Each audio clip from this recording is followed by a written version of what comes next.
पहला रजनी। प्रश्न है कि लौकिक वर्ल्ड में हम सुनते हैं कि इग्नोरेंस इज ब्लिस, पर कहते हैं ज्ञान और आनंद में अविनाभावी संबंध है।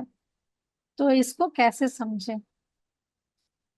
बहुत सुंदर प्रश्न है। मुझे विचार करने के लिए काफी मौका मिला है इसके ऊपर।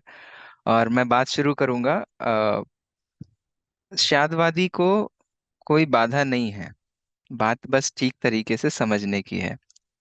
बहुत लौकिक बात करेंगे तो कोविशील्ड कोविशील्ड की नई न्यूज आई है ना। ब्लड क्लॉटिंग होने के चांसेस है। लोग बहुत इजीली इस बात को रिलेट कर पाएंगे कि जब तक पता नहीं था तब तक ठीक था, और अब पता चल गया है तो ज्यादा कॉम्प्लिकेशंस हैं। लोग सोचने लगे हैं, बहुत कॉन्शियस होने लगे हैं। राइट। आप रिलेट कर पा रहे हैं। प्रश्न ये है कि वो कॉन्शियस इस बात से हुए हैं कि उन्हें ये बात पता चल गई है, या वो कॉन्शियस इस बात से हुए हैं कि मैं मर जाऊंगा, मेरा नाश हो जाएगा, मेरी सत्ता खत्म हो जाएगी, अरे बाप रे ये क्या होने वाला है, हार्ट अटैक आ जाएगा, अरे अभी तक जितने लोगों को हार्ट अटैक आया है शायद इसी की वजह से आया है। तो डिफरेंशिएट करने वाला जो फैक्टर है इस पर्टिकुलर न्यूज में वो ये है कि जीव वास्तव में ज्ञान से दुखी नहीं होता है बल्कि कषाय से दुखी होता है। फॉर दैट मैटर, अगर हमें ये बात नहीं पता थी तो क्या हम दुखी नहीं थे? किसी और बात को लेकर दुखी थे। तो अंदर में चलने वाली कषाय किसी न किसी रूप में आश्रय लेकर अपना प्रभाव दिखाती है। मोह किसी न किसी रूप में अपना प्रभाव दिखाता है। वो फ्लेवर भले कोविशील्ड के रूप में हो या फिर किसी और के रूप में हो सकता है। So flavour can change, but actually देखा जाए तो अंडरलाइन जब तक कषाय वैसी की वैसी बैठी है, अपने स्वरूप को नहीं समझा है, तब तक अ, जो भी जानेंगे वो जानने के साथ साथ, जानना दुख का कारण नहीं है, जानने के साथ साथ होने वाला हमारा जो मोह राग द्वेष है वो वास्तव में दुख का कारण है।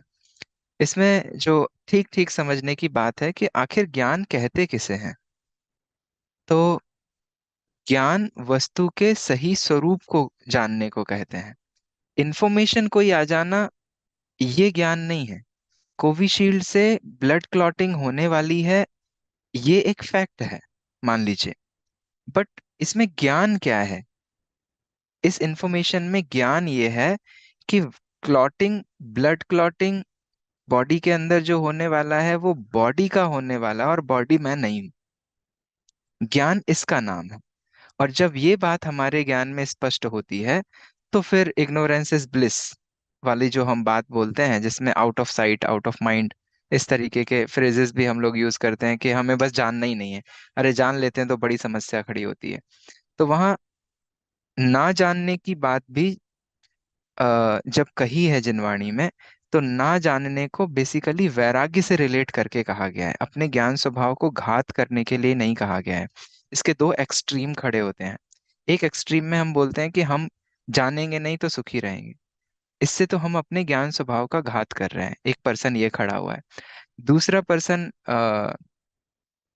ये खड़ा हुआ है कि हम जानेंगे, खूब जानेंगे, जानने में क्या परेशानी है, पर भाई साहब जरा अपनी हेल्थ का भी तो जरा ख्याल रखो। आपको पता है कि आप किस चीज को झेल पाओगे, किसको नहीं झेल पाओगे। सो व्हेन यू नो कि आपको, आपकी स्थिरता अपने स्वरूप में इतनी नहीं है, तो व्यर्थ के अकार्य कोलाहलों में क्यों उलझते हो? आचार्य अमृतचंद्र देव का मूल कलश है कि भैया अब बस करो। बस करो मतलब अब जरा पर की ओर, ये जो घुस घुस के तमाशा देखने की तुम्हारी वृत्ति है इससे जरा बाज आओ, क्योंकि तुम्हारे पास कैपेसिटी नहीं है। क्योंकि बाहर सर्दी बहुत है या बाहर लू लपट बहुत तेज चल रही है, और you don't have the immunity. तो उस इम्यूनिटी को डेवलप करने के लिए वैराग्य परक कथन भी जिनवाणी में आएंगे। उन विषयों से निवृत्त होने की प्रेरणा भी जिनागम में आएगी। पर विषयों से निवृत्त होना इज नॉट इक्वल टू ज्ञान से निवृत्त होना। ख्याल में आती है? तो हमें ये दो एक्सट्रीम में बहुत क्लियरली डिस्टिंग्विश करना होगा कि जब इग्नोरेंस इज ब्लिस कहा जाए, इसका मतलब है कि उस पर्टिकुलर विषय से संबंधित, उस पर्टिकुलर वस्तु से संबंधित हमारा जो मोह है वो मोह उत्पन्न ना हो, इसके निग्रह के लिए उन दुष्निमित्तों से बचने की हम कोशिश करें।